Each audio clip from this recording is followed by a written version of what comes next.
Relations Council of Greater Washington, which serves as the public affairs and community relations arm of the organized Jewish community in our region, representing more than 100 synagogues, schools, and membership organizations.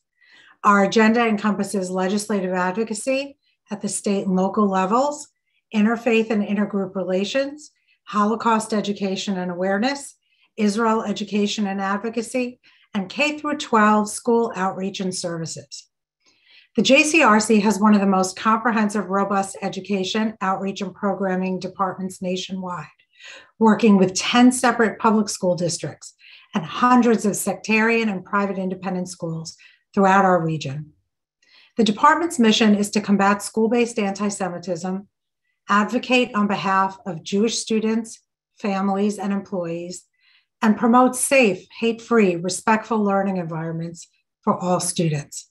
Our approach reaches all stakeholders in our local school systems: students, parents, teachers, principals, and other school staff, central office administrators, and superintendents. The JCRC works in coalition to ensure that all children have an equal opportunity to realize their full potential. We're proud members of the Black and Brown Coalition for Academic Excellence and Equity in Montgomery County Schools. And during the pandemic, when academic losses felt by all children were especially devastating to Black and Brown students, we embarked on a multifaceted advocacy and fundraising campaign to support equity hubs that were created by the NAACP Parents Council to provide critical support to those children, such as internet connectivity, tutoring, and school supplies. As the JCRC's education chair, June Trone, stated in her testimony 2 years ago before the Montgomery County Board of Education, children who do not feel safe, respected, or valued, academically or otherwise, cannot flourish. That goes for Black and Brown students who are denied access to our most effective teachers and leaders, and for Jewish students who are anxious because they or their friends have been cyberbullied with graphic gas chamber references during the teaching of units about the Holocaust. That testimony was delivered almost exactly 2 years ago. The ensuing years have only seen an increase in school-based anti-Semitic incidents, from classrooms to school hallways to, most insidiously, social media, all of which flared up intensely during the war between Israel and Hamas in May 2021. The JCRC staff, led by Sarah Winkleman, our Director of Education Programs and Services, has worked tirelessly during that time to address individual cases of anti-Semitism and discrimination, provide improved training and supports to educators, many of whom are simply not well equipped to correctly identify and respond to anti-Semitism, to consult on curriculum revisions impacting students' understanding of Judaism, the Holocaust, anti-Semitism, and Israel, and to empower our own Jewish teens to raise their voices and speak their truth through our student-to-student program and our Israel Engagement Fellowship. Together with the ADL and the AJC, the American Jewish Committee, we co-sponsored 2 group sessions for Jewish teens during the Gaza conflict in May to provide a safe space for support and for guidance. Beginning in late 2019, the JCRC worked closely with then Deputy Superintendent and now Interim Superintendent Dr. Monifa McKnight and other senior staff to revise protocols followed by principals and other administrators when an anti-Semitic incident occurs. Now, when an incident does occur, we most often secure speedy responses from senior staff, and we encounter principals who are much more open to the types of supports and interventions that the JCRC and our partners at the ADL can provide. Together with our colleagues at the ADL, we have created a new training module focused on improving educators' understanding of anti-Semitism, of their students' lived experiences as American Jews, and of the important role that Israel plays in Jewish identity. How do we as Jews maintain our commitment to equity and social justice for all children, while first and foremost advocating for and protecting our own children? The answer, my friends, is thoughtfully, carefully, with nuance, with both generosity of spirit and pride in and fidelity to our own people, and with our eyes focused on achieving long-term results for our children and for everyone else's children as well. Which brings us to the subject of tonight's program, the launching of the MCPS Anti-Racist Audit, which is an outgrowth of MCPS's efforts to address continuing and worsening student academic gaps along racial, ethnic, and socioeconomic lines. The JCRC supports these efforts. Our Director of Intergroup Relations, Rabbi Abby Sharofsky, sits on the Audit Steering Committee, and our agency staff have had meaningful input into the content of the survey that students will be asked to complete. Generally speaking, the JCRC discourages school officials from attempting to shoehorn into their anti-racism efforts other forms of discrimination, whether anti-Semitism, homophobia, ableism, or otherwise. Instead, we believe that the challenge of anti-Semitism must be addressed on its own terms, bringing dedicated attention, expertise, and resources to the issue. Too often, when diversity, equity, and inclusion are discussed in any setting, anti-Semitism is an afterthought, if it's recognized at all. But there is no one-size-fits-all answer to eradicating hatred and creating level playing fields for all kids. What is required for addressing anti-Semitism is not necessarily the same as the measures required for eradicating systemic racism or improving academic opportunities for children with learning differences. In that vein, the JCRC will continue its intense focused work with MCPS leadership to improve responses to anti-Semitic incidents, to improve teacher training and curricula, and of critical importance, to improve communication with and responsiveness to Jewish parents and other caregivers, to ensure that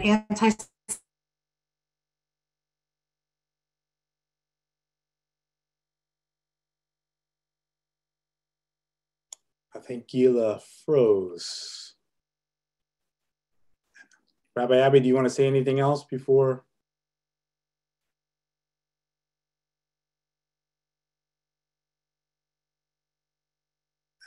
Or should I jump in? But one moment. I do have a copy of Gila's remarks, and looking through them. While of course I can't, sorry, we are, where'd she go? Oh, I'm sorry about that. And I could just sort of jump in if you want and just. And we can come back to her when she comes back in. Yes. I think one of the pieces that we wanted to make sure to just let everyone know is if you would like to have the transcript, the transcript can be enabled. I will enable that, and we are. You can request that the host enable live transcript. We are recording this, as I said, and in order to, I'm sorry, I just got really caught off guard and a little flustered at the moment. Please send any questions that you have during the Q&A portion. Please use the chat for that. You'll see that the chat has been the chat has been somewhat disabled. So please send any questions to me or to John. We'll be conducting the Q&A after. And with that, I'm going to turn it over to you, John. Well, no problem. That's the both the fun and interest of doing something on Zoom. You just never know what's going to happen. I always have a little skepticism when technology starts to falter when we're talking about racism or anti-Semitism. I'm always wondering, is there something going on there? I am back. So I just want you to know that. I want to apologize to everybody for that happening. Best laid plans of mice and men. So I don't know if while I was gone and desperately trying to figure out my technology problems, whether you went over the protocol or if I should go over all that. I think we got to the Q&A, but I was in trying to figure out what's going on, we're tossing it to John. Okay. Did you want to say something, Gila? No. I just wanted to thank. I wanted to thank the staff who worked on this. So can I have a second to thank everyone? Sure. Thank you. I want to thank Rabbi Abby and Sarah Winkleman for all of their hard work with organizing tonight's program. And I also want to thank the Jewish Parents Coalition of Montgomery County for their help in publicizing the event among parents. And I'd also like to recognize our ADL colleagues, Meredith Weisel and Michelle Magner, who are with us this evening and with whom we work so closely on these very complicated issues. And I'd also like to thank all of you for your patience while my internet went on the fritz. We're thrilled to have such a large crowd, and you've already gotten all of your instructions. I do want to flag for you in case Rabbi Abby didn't, that live transcription should be available on the bottom of your screen for anybody who needs that.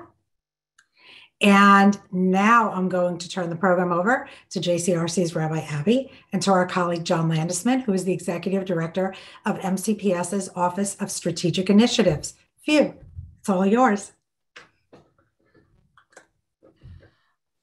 All right. Oh, go ahead, Rabbi. No problem. Thank you, Gila. Sarah, would it be possible to, if you can spotlight the two of us for a moment? Okay. So it has been such an amazing pleasure to work with John Landesman and his team at MCPS, with Melissa Sander, his amazing, I don't even know Melissa's title. I just think of her as Superwoman, and all of the work that they're doing to get, not only to get the anti-racism audit out, but also to make sure that communities are being heard. And I am grateful to be part of this process. And I'm really looking forward to the opportunity for the Jewish community to learn from you tonight, John, and to have a chance to ask questions that are on people's minds. And then please know that if your question if you do not feel like your question is being answered, or there's a concern that you need to bring, we will have breakout rooms, and you will be able to share your concerns, comments, thoughts, etc., with both a member of the JCRC team and MCPS staff. So, John, welcome. Thank you. Well, thank you, Rabbi Abby. Thank you, Gila. Thank you, JCRC. It's great to be here. And I want to echo this collaboration that MCPS has had with JCRC and the Jewish Parents Coalition. It's exciting. We cannot do this work alone, and to be in coalition with folks who want to see this work progress is just great to have such wonderful partners. I'm not here alone. Well, let me just say my name is John Landesman. I'm the Executive Director, as Rabbi Abby mentioned, in the Office of Strategic Initiatives, and I am here with my boss, the Chief of Strategic Initiative, Ms. Stephanie Sharon, and with Dr. Daryl Howard and Dr. Joan Morey, who are equity specialists in the MCPS Equity Initiatives Unit. And they do amazing work supporting schools, supporting families to really look at equity, inclusion, and anti-racism. So they'll be with you more in the breakout rooms later. I'm going to begin by going over a presentation to explain to you what the anti-racist audit is all about. And so the way this is going to work, I'm going to speak for just for a little while to go over to explain what this is about. If you have questions, please put those questions in the chat. You may not see them, but we will. And after we're done with the presentation, Rabbi Abbe is going to take those questions and engage in a conversation with Stephanie and I around some of those answers. And then a little around 7 o'clock, we're going to go into breakout rooms where you're going to have a chance to work in smaller groups to ask questions and also about the audit, but also to talk about and give perspectives around anti-Semitism in MCPS as well. So that's our plan for today. I'm going to share my screen, and I want to begin by telling you a little bit about who I am before I go further. So I mentioned I'm an executive director in the Office of Strategic Initiatives. That really doesn't mean much to anybody. What I do is our office is helping to make the school district run more effectively, more innovatively, to meet the needs of today. And I have spent most of my career in the Equity Initiatives Unit and working in family engagement. I've spent about 27 years helping groups from all different backgrounds come together to find common ground, to engage with each other, to address issues of racism and discrimination on all different kinds of levels. So that's how I've spent most of my career. As you can see, from the great Garden State of New Jersey, that's where I was born and raised. And I think if you look in the middle, you can see another reason why I'm one of the presenters today. I am a proud member, a longtime member of Temple Shalom in Chevy Chase. And I have a beautiful Jewish family. My daughter, Abby, this is an old picture. My daughter, Abby, is a senior at the University of Maryland, and my son, Ben, is a junior at Einstein High School. Ben is also part of the student program that JCRC has, and Sarah Winkleman organizes, where Jewish students go into schools to explain and talk about and really help folks understand what being Jewish is all about, to put a face to Judaism. One way of helping to really educate and combat anti-Semitism. So that's just a little bit of who I am. My parents are on the bottom left here. You can see them. I often talk about, when I'm talking about education, is I was not a good student in school. Education schools didn't really work for me. And I am only here today because my mom, a former teacher, understood how to advocate in school. She knew how to push to get me where I needed to go to graduate high school, to get to college, to graduate college. If it wasn't for her understanding the system and being an advocate, I absolutely would not be here today. I'll finish off that by saying I was raised, I do love New Jersey for a variety of reasons, including pizza and bagels. But I also was raised in a small town not too far from New York City that was almost all white and almost majority Christian. And so I definitely experienced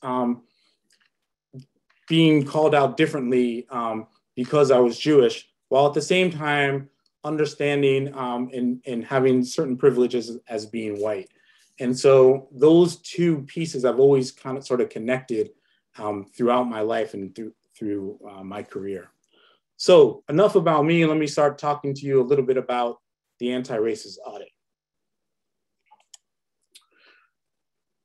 So as I mentioned, we're going to explain to you what this is all about. We're going to give you an opportunity to ask questions. And then we're going to put you into breakout rooms to be able to talk a little bit about your experiences and also get some more questions answered around the audit. And then at the very end, if you are an MCPS parent or guardian, we want you to fill out the Anti-Racist Audit survey for families. So please make sure you do that before you leave this session. Everything that I go over with you today, we have a handout with lots of materials that you can see it. So my colleague Joan is going to paste into the chat a link to a variety of different materials, including a link to our website that explains a lot more detail, provides video and other resources to learn about the audit. After the end of this, you think the audit is something important, we hope that you'll share these materials with your friends and your neighbors because while we've been doing a lot to get the word out, we know that folks learn more and listen more from their friends and their neighbors. So we hope that you'll help spread the news to other families. So what is the audit? So at the beginning, an audit is a way to understand and learn what is happening within your organization. So for us, it is a comprehensive and district-wide review of our practices and policies. For us, it's about fact-finding. So we're not deciding what the action is before we do the audit. We are doing the audit to understand what we need to do. And the audit is not about pointing fingers. It's not about blame. It's about looking at our structures and our policies, which I'll explain more.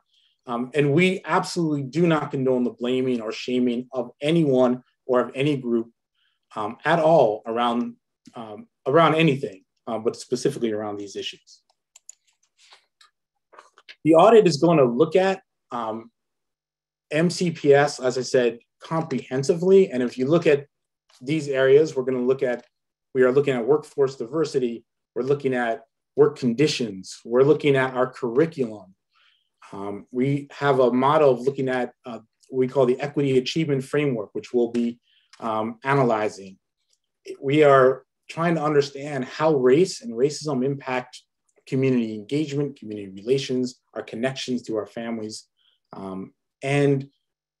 Sometimes I feel like the most important piece is our school cultures. We are looking at how race and racism impacts our schools, our school culture, and everything that comes along with that. I want to begin by saying this question, like, why doesn't the audit address all of our other concerns? And I think it's truly important to understand that we know that race and racism is not the only issue we need to look at. And as I mentioned, my colleagues Joan and Daryl, part of the Equity Initiatives Unit, we support schools, they support schools, and their colleagues support schools to provide and address all different kinds of discrimination. I have mentioned that I have 2 children who have gone through MCPS. They've attended 7 different MCPS schools, and most often there are not many Jewish kids in the particular schools that they're in. I understand anti-Semitism, but I think we also know that we can't address everything through one particular process. And Gila mentioned that before. We need to take different tactics to do and different strategies to look at different kinds of issues. There are similarities, but there are differences as well. The other piece is that it's important to understand that when we look at our system and we looked at the data and our disparities, race actually passes through or shows its disparities in all of our other pieces. So just as an example, we know that Jews of color experience both anti-Semitism and racism. And so they experience that even within our own community. And so we need to be able to look at things through different kinds of levels, and racism, it passes through all of this. So our belief is that if we can really focus on the systemic impact of racism, this will help us develop the tools not just to address racism, but other systemic inequities that are impacting all of our students in MCPS. I'm sure we'll come back to that in a little while, but I wanted to start before going into this audit. This is the anti-racist audit. That's our focus, but that doesn't mean that we're not in the system looking at other forms of discrimination along the way. I also wanted to begin to tell you, like, why are we doing this, and why are we doing it now? So for one thing, we have worked on looking at equity and racism for many, many years. As we have an Equity Initiatives Unit, we have different kinds of structures, we have many different kinds of modules and training and support. But we also know that we've never done it comprehensively before. And so last year, almost every high school and most middle schools in in MCPS created Instagram accounts called Black at. So Black at Einstein High School, Black at Northwood High School, Black at Whitman, Black at BCC High School. And in those Instagram accounts, students talked about their experiences of being Black in MCPS, in their high schools.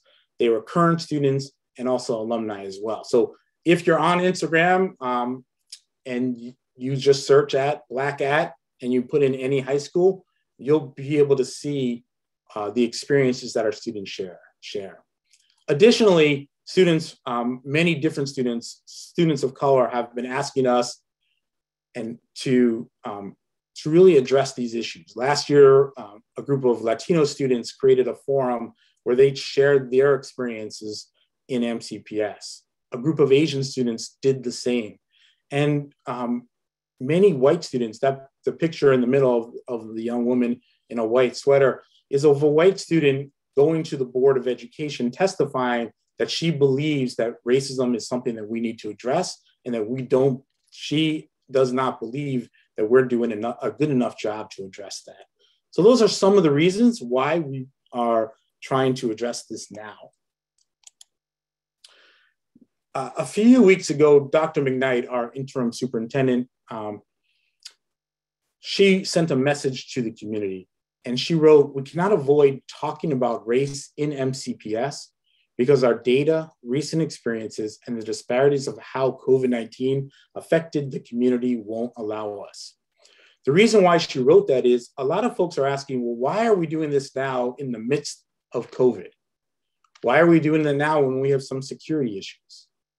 Why are we doing it now when many of our students need extra help because of the learning that they missed last year when we weren't in person? And the answer to those questions is that when you look at the data, when you look at these experiences, we can't actually address these issues effectively if we're not also looking at it through a racial lens. And so that's why we can't wait till we have the perfect moment to address racism or to do an audit, because we actually need this information and these tools to effectively address learning, to effectively address COVID, and to effectively address the security issues that many of our parents have been concerned of late. Just a reminder, please put your questions in the chat, and at the end of this presentation, Rabbi Abby will engage me and Stephanie in a conversation about it. I wanted to be clear that we are not doing this audit on our own. First of all, there is an organization called the Mid-Atlantic Equity Consortium that is an outside consultant group that is performing the audit. So there's an outside group doing the work to identify and look at all of our information. At the same time, we have been working with a steering committee since last January, a year ago January, made up of staff, families, parents, and students and teachers who have provided input and feedback along the way for every single thing that we do. And you can see some of the organizations that are part of that group on this slide. The audit is been going on for over a year, and the MAC, the Mid-Atlantic Equity Consortium, began last December or 2 Decembers ago, reviewing our documents, reviewing formal reports, looking at our policies to really try to understand if our say and our do match the same thing. So they looked at a variety of different pieces to kind of understand where race and racism and equity fit in and what we said about those pieces, and also what previous reports told us about these issues. Last spring, school leadership teams and central office leadership teams participated in what was called an equity audit tool, where they went through a survey together to look at their perceptions about how we were addressing race and equity in our schools and in our system as well. We are currently in the midst of what we are calling stakeholder surveys. And so students, staff, and parents, and our community and stakeholders are all being asked to take surveys, and the window is between March 1st and March 31st. And this forum is one way to get the information out around these particular surveys, so more folks will take it.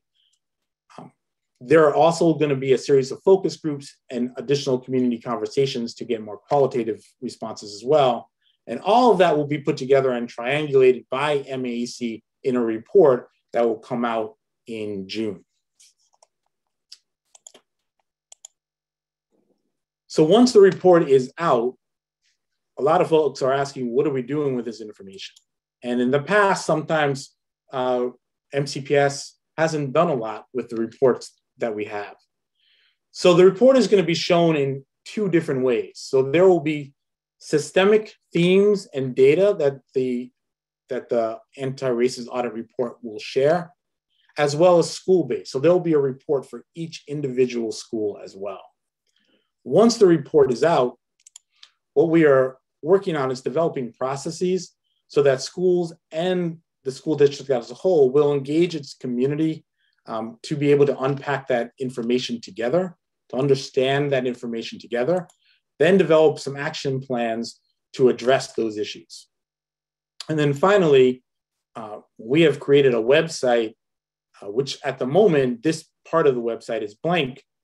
It will include all the action plans throughout the system, as well as updates. In this way, we want to make a process for the community to be able to hold us accountable to actually doing what we said we're going to do. So all of our actions will be on that as well. Just wanted to add one more piece of that. We said that the action will be determined based on the audit findings. At the same time, we know that we need to prepare our schools, our school leaders, and our families to be able to unpack that information and do something once it comes out. So over the next 4 or 5 months, we are working with different levels of our school district to provide them with the skills, the resources, the lens to be able to unpack that information.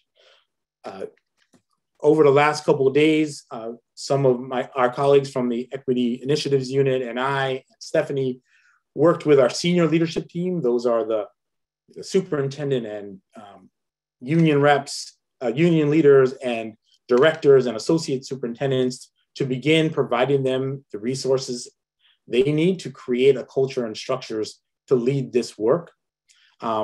We have different processes and dates set up throughout the spring to really work with our leaders, our principals, our central office leaders, to give them the skills. We're working with our steering committee.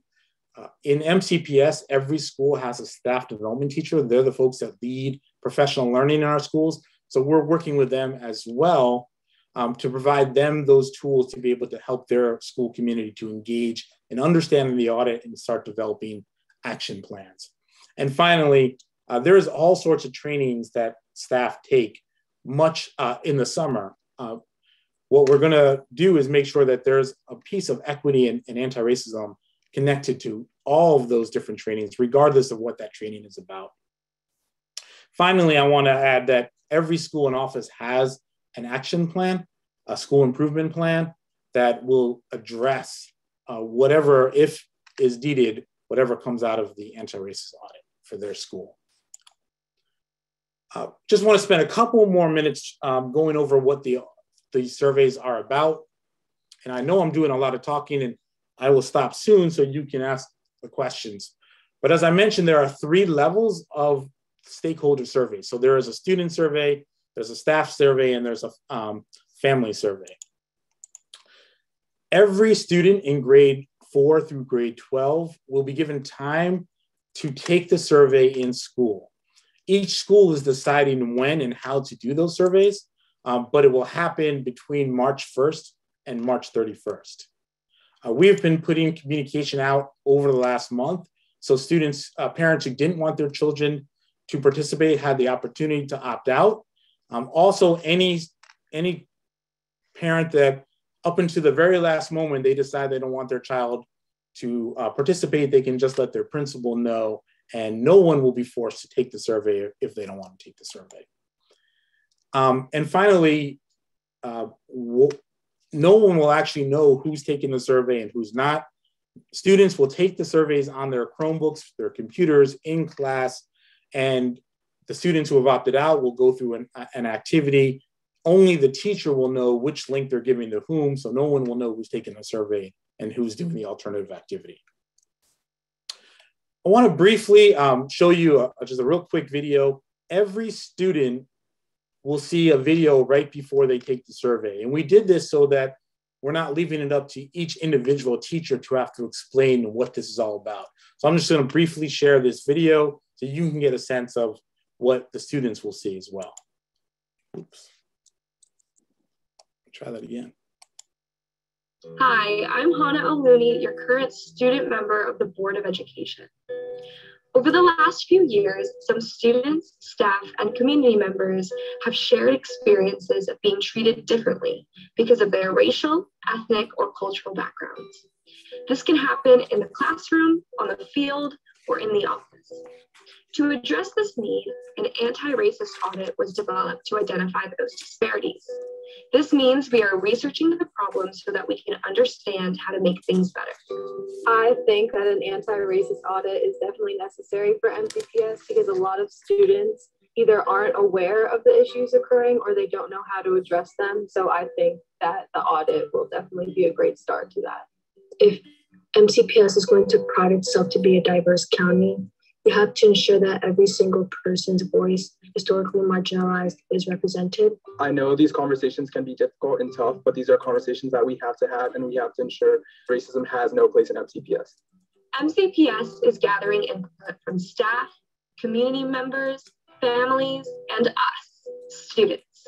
We must be open, honest, and answer the questions based on our own experiences, not how others might want us to answer.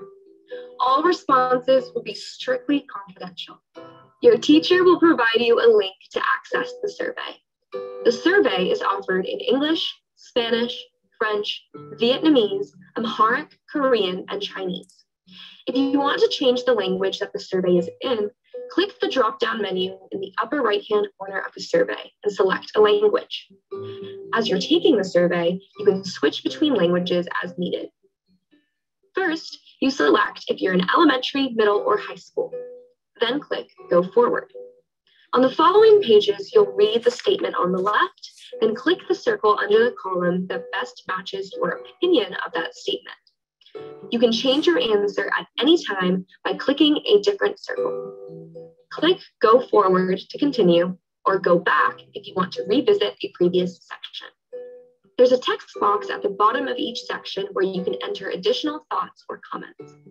If you need more space to type, expand the box by clicking and dragging the bottom right corner. The end of the survey has questions about your race, ethnic, and cultural background. Click all that apply and add descriptions where appropriate. For example, I would check the boxes that say Asian and white. In the description box next to Asian, I would type that I am Japanese. Click Submit Survey when you are finished. I promise you that the Board of Education and MCPS leadership take these issues very seriously, and we do look forward to soliciting and collecting your feedback to be utilized in an action plan moving forward. We are committed to ensuring that MCPS serves as an anti-racist school system and environment for all. For more information, I encourage you to visit our MCPS website. All right, so that's the video that every student will see prior to taking the survey so they get a sense of what this is all about. Just want to give you two last things before we open it up for questions. Many people have asked if they could see the questions for the survey before their students take it, and we cannot actually give you those questions.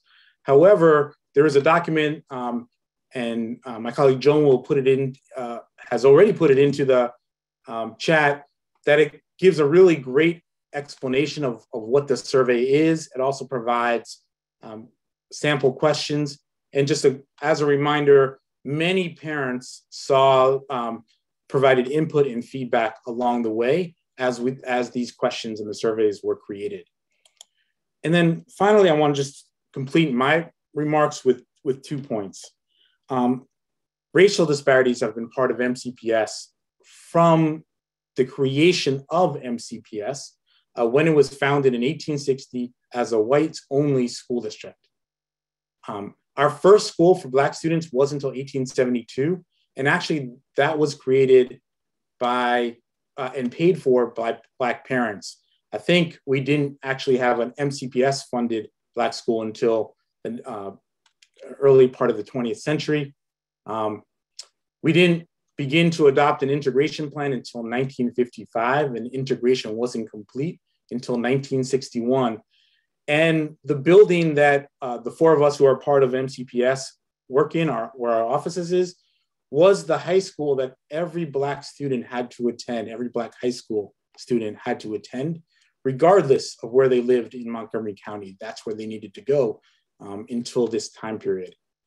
And then finally, I just wanted to add this quote from one of our colleagues, Dr. Damon Harris, who is a principal at Wheaton Woods Elementary School. And he said, "Students with backgrounds similar to mine remain at the bottom of most of the good categories and the top for most of the bad categories.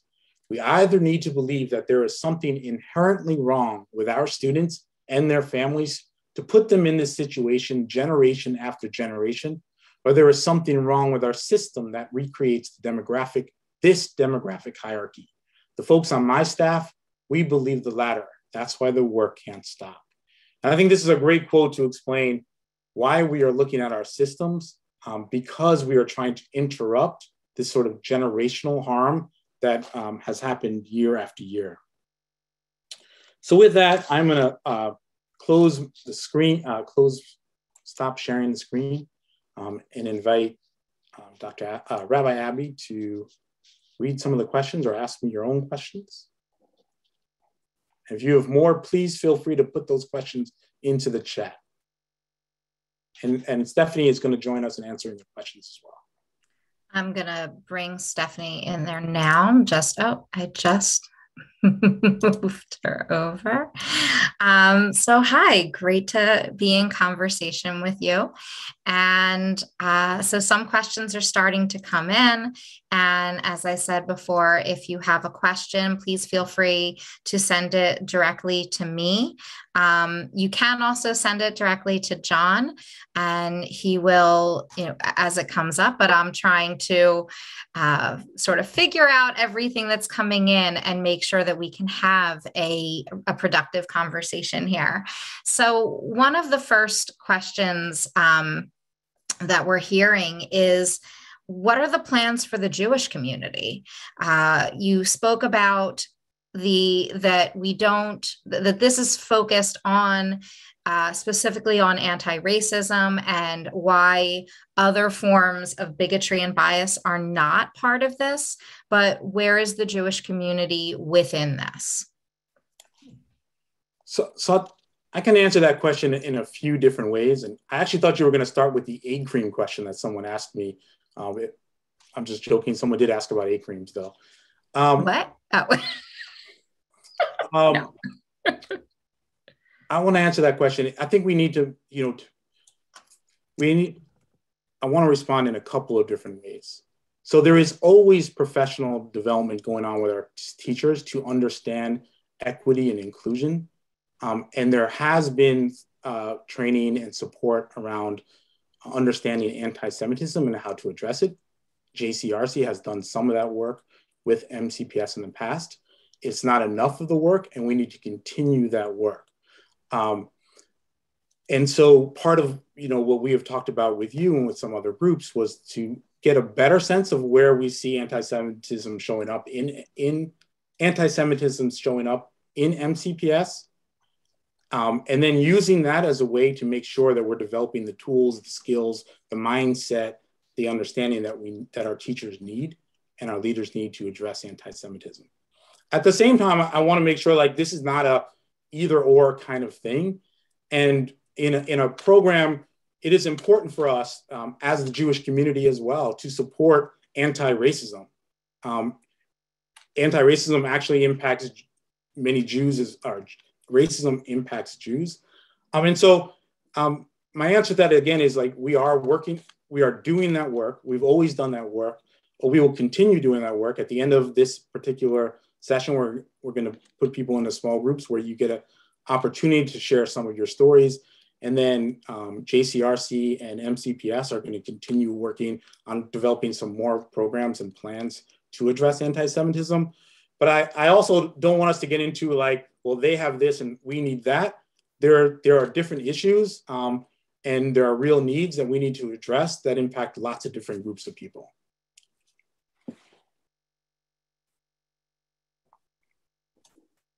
Wasn't unmuting.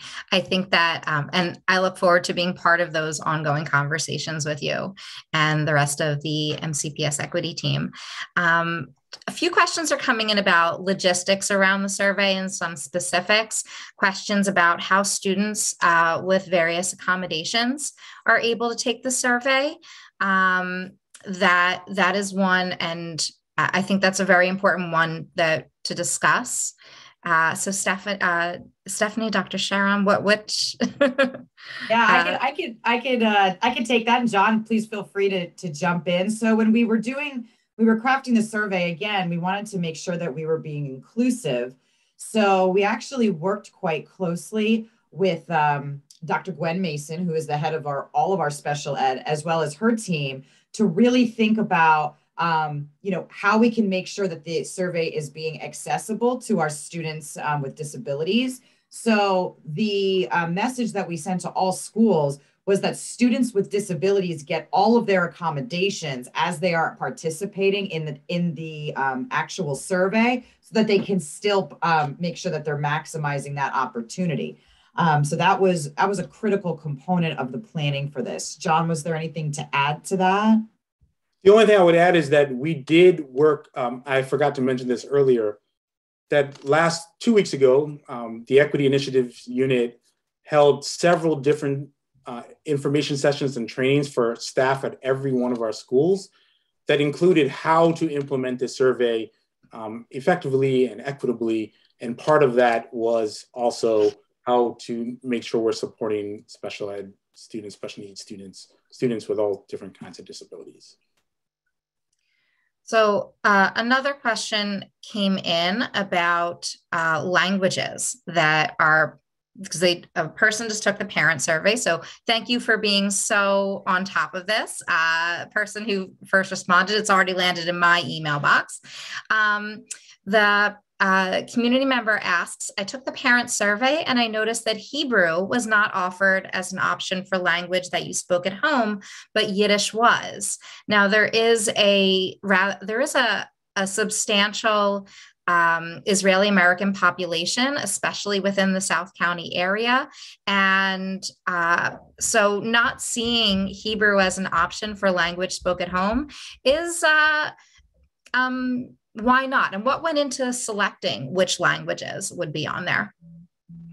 So there are 7 languages that are most, we have probably 54, I can't remember how many different languages are spoken, probably more than that spoken in our schools.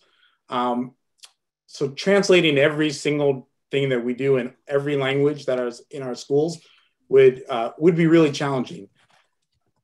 So there are 7 languages that the most people in our schools speak outside of English, in addition to English. And so everything we do are translated into those languages. I don't believe Yiddish is one of those languages that we. John, I want to clarify what that question was. It wasn't about the translation. Oh. It was about having the option for families to identify what were their home languages.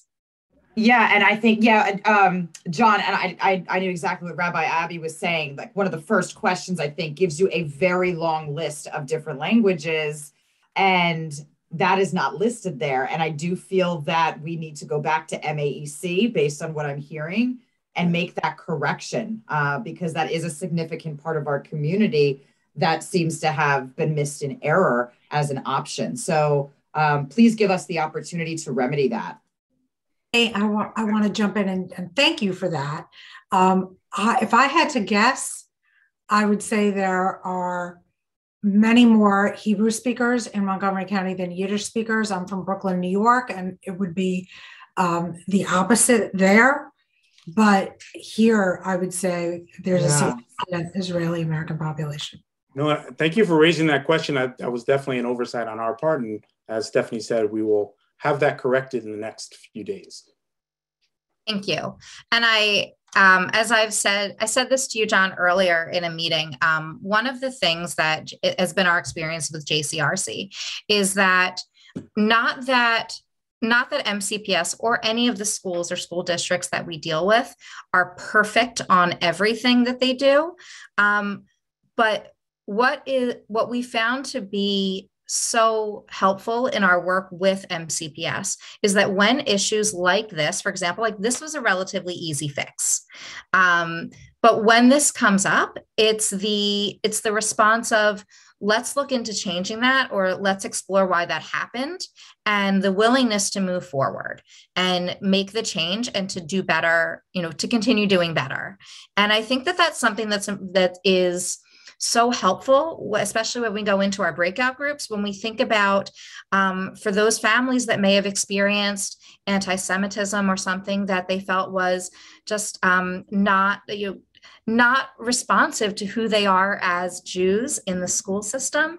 What does it mean that the school district is willing to go back, stop, say, I made a mistake, I'm sorry, and move forward? So thank you for demonstrating that. And I hope that we can continue to see those types of things on larger scales.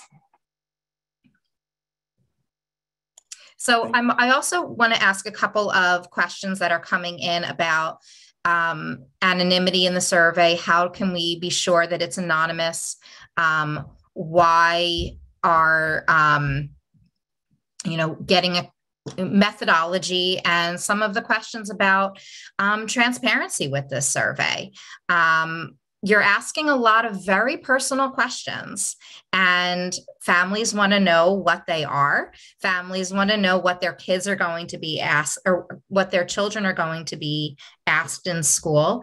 And there is the question of, why can't people see these questions? So I think there are two reasons. But before I get to the reasons, let me talk about the transparency.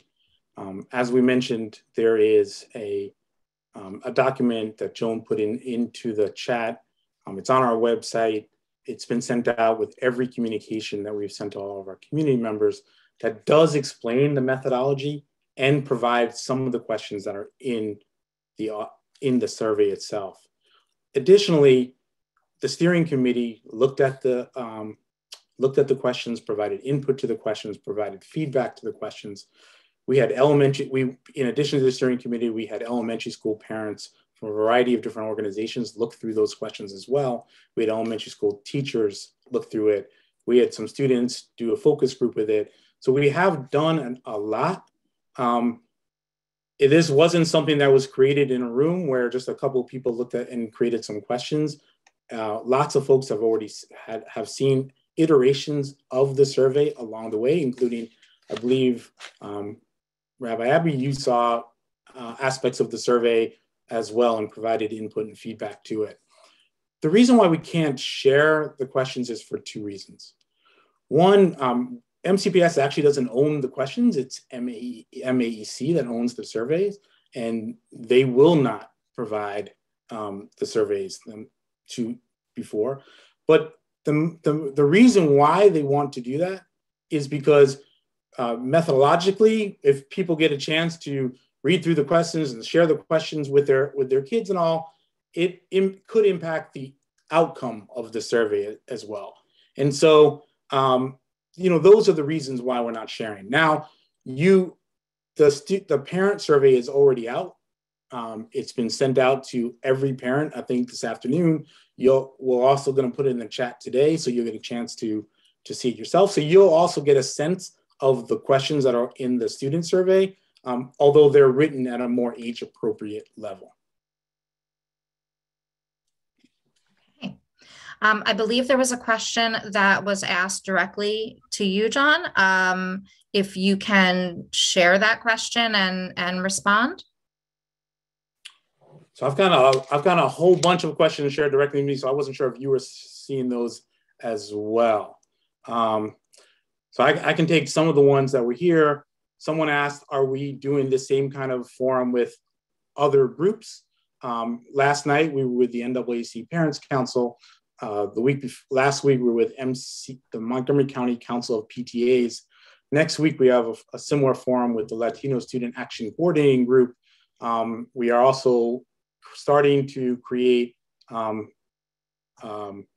date with the Chinese American Parents Association and any other group that is interested in us coming to or wants us to talk to. We've met with a variety of different organizations, not in this kind of forum, but many others. Someone asked how much this audit has cost. Stephanie, do you want to take that one? Yes, $454,000 is what we were approved by the Board of Education in November of 2020? Yes, 2020 to conduct the audit. So there's another question about in the box of to check why is there nothing for Jewish? And you know, for me, there's a box where it asks you to fill in your cultural background. And so for me, I would fill in Jewish there. There's also another box at the bottom that if it's not listed, you can put in Jewish.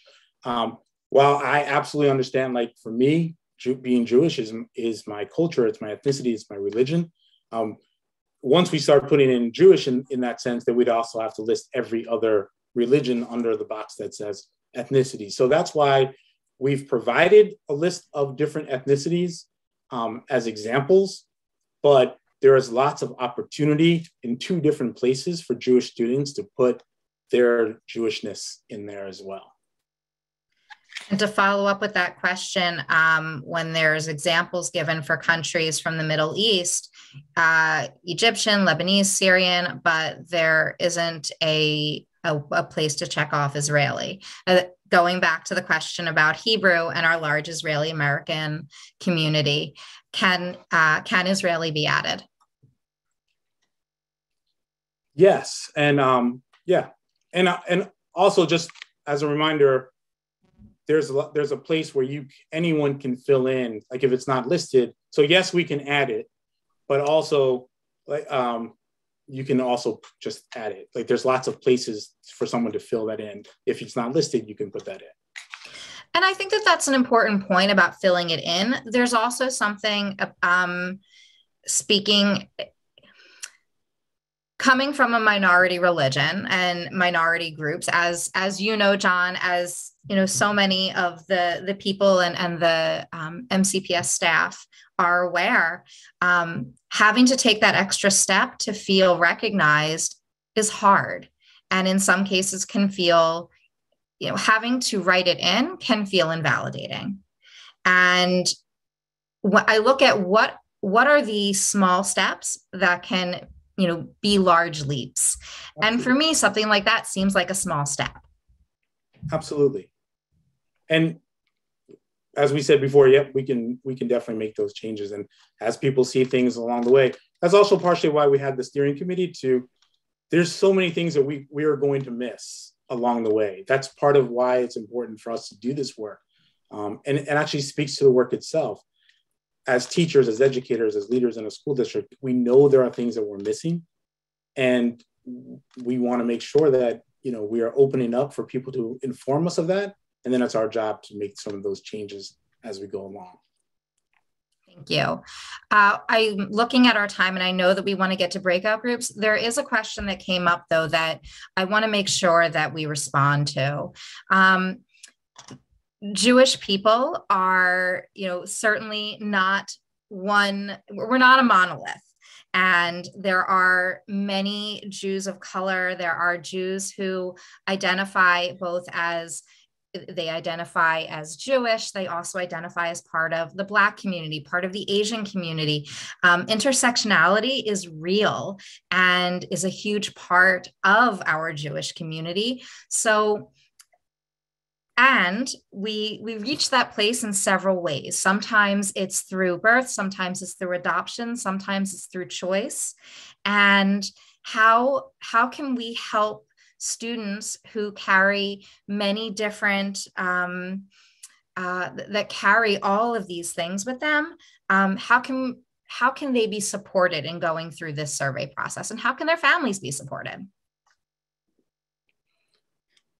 That's a really deep, wonderful question, which I'm going to try to answer succinctly, knowing that we're supposed to go into another spot.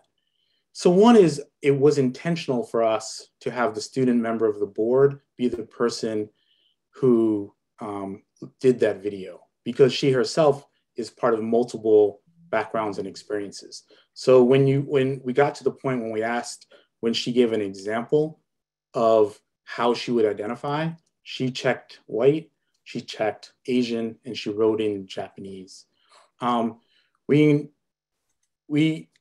This, like, one survey can't get to every aspect of what we're trying to do.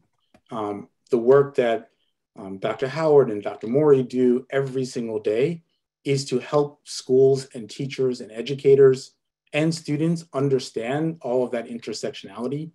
And so there are places within the survey to respond in those ways. I know how my kids are going to respond as compared to some other child. Like, we respond through our lens. When we disaggregate the data, we also will have an opportunity, like sexual identity is one way that, as one of the demographic pieces that people can put down. And when we look at it, we will look at where are some of the patterns that we see. And so my answer to that is, there is no good answer to help 160,000 students take one survey. But we did think about some of those things as we began to look at some of those demographic issues, as well as the questions themselves. And this is not the only work, right? This is just one piece of the work. And there's lots of ways that the equity unit and MCPS in general are helping students and families and staff look at those issues. So I know that sounds like maybe I was copying out of that answer, but I think it's a really deep question that requires, more time and more thoughtfulness to be able to engage in, and happy to be in a meeting and a conversation, because that's truly the work that those of us who from MCPS that are on this call, that is the kind of work that we are trying to get to. So folks really see themselves, students see themselves, parents see themselves, staff see themselves in all of their diversity when they enter MCPS. And I just wanted to add to what John said too, is, that component of intersectionality is, Rabbi Abby, that way you said it, you can't isolate, nobody is one thing, right? Like, I don't just identify as white, I identify as multiple different things within, of who I am that make up who I am. And one of the things that I think is important to note about the audit is that, and particularly, I think because there's a lot of energy right now around the surveys are one way that we're collecting data. And I was just going to say that. Thank you. Yes. And like we have a whole nother component where we're going to be engaging in focus groups with our community, our parents, our students. And that is where those deeper conversations, I think, are going to come out, where that intersectionality is going to rise to the surface of how people are, living in their lived experience and relating to their lived experience, not just from a racial lens, but, like you said, gender, religion. What's interesting is one of the great things about our Anti-Racist Audit Steering Committee is, as you saw when you look at the list, we have so many different people from so many different backgrounds, and they've pushed us in those meetings to say, why aren't you considering this? And what about this? And how do we talk about this? And the one thing that I think is so great about the Equity Initiatives Unit, who participates in all of those, and even this meeting tonight, is that although we might, this conversation might not be captured in a survey, but I will say what we learn, especially as we break out into breakout groups, will help us help craft our future work to better serve our community. And the Jewish community is a huge part of our community. So I want to make sure that there's assurances there that we are going to be doing that work. All of these conversations will help us launch all of the future work that we need to do. And with that, I think that's the perfect segue into our breakout rooms. The overall, I think there are important things that are coming up, I'm guessing, in all conversations, ranging from things that are kind of very clear, painful moments, either that have been experienced by us as allies, for people, for other minority groups, or ourselves as Jews. And they can be very, in your face and out there, and they can be very subtle. And I think it's very important for the Jewish community to be able to be in conversation about that, and also have conversations about what it means to address these little slights, these, you may call them microaggressions in some ways, that do occur. And it's important to think about all of these things and be able to place them within our larger context and our larger conversation. John is going to put links to the survey, correct, John? Yes. Do you want to say anything about that? Yeah, let me put it in. Okay, so John is going to put links to the survey in the chat. And Gila, yes. Hey, can I just say one thing? I just want to echo something that Abby said.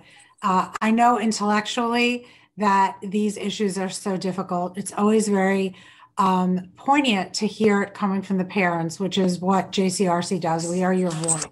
I want to reassure all of you who are here tonight that we are taking what you are saying very, very seriously. And I think there are some really important points made.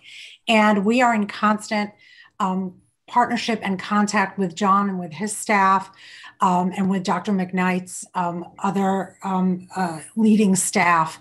And we will continue to discuss these issues. But the main thing that I want to say is that please remember that, as we said earlier, this survey is not the be all and the end all, and that it should not be considered a missed opportunity to address anti-Semitism. Our work is only beginning in terms of really getting at anti-Semitism. This is dealing with racism, and if anything, the pursuit of this survey is only going to rev up what we are doing to address anti-Semitism. Wish it didn't have to be that way, but it is. And so I appreciate, and I think all of us do, the honesty and the really valuable input that you all shared tonight. And we will continue to be your voice with the school system. Yes. I would like to thank MCPS,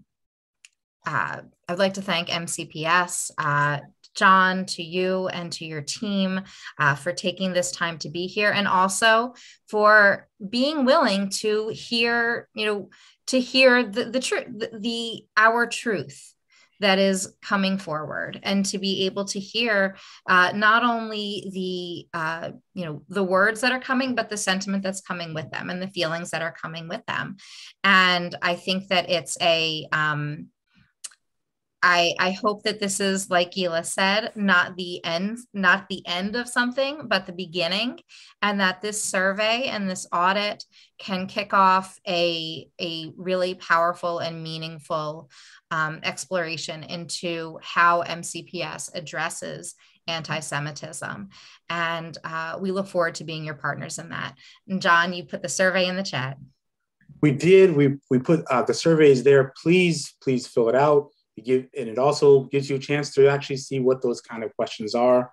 I remember my daughter, who's 21, when she first went to religious school. I think she was 6 when she started at Temple Shalom's religious school. And the first thing that the rabbi told us was that they were going to be teaching our children to question everything. And so I absolutely appreciate all the questions that have come here tonight. It makes us think, it makes us do better. We look forward to coming back and seeing the progress and engaging in this work with you together. So thank you again for all of you for being here, and for JCRC and the Jewish Parents Association to help us put this together. Thank you, John. Oh, last thing is, hopefully we're saving the chat. There was a lot of questions that we didn't get to in the chat. So please, even though we didn't get to them, that doesn't mean we won't respond to those questions. Oh, and feel free also to email Rabbi Abby, Sarah, or myself at JCRC with questions. And our email addresses are available on the JCRC website, jcouncil.org.